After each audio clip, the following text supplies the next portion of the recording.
السلام عليكم ورحمة الله وبركاته. بث مباشر مباراة ريال مدريد ولايبزيج في دور 16 من بطولة دوري أبطال أوروبا. هتفتح لينك الموقع، هسيبهولكوا في وصف الفيديو. هتفتح الموقع، هتدوس على لينك الموقع اللي هسيبه في وصف الفيديو. هيفتح معاك الموقع زي ما انت شايف كده قدامك. هتدوس على مباراة ريال مدريد ولايبزيج، تضغط كده هتفتح معاك الصفحة دي. هتنزل لتحت هتلاقي كلمة مشاهدة البث اهي. أول ما بتيجي عليها بيبقى باللون الأزرق.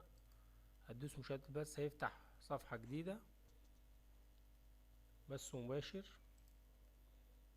وادي الويندو، هتفتح هنا كده ويندو البث،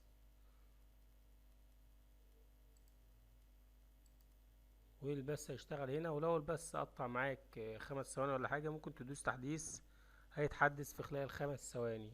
شكرا والسلام عليكم ورحمة الله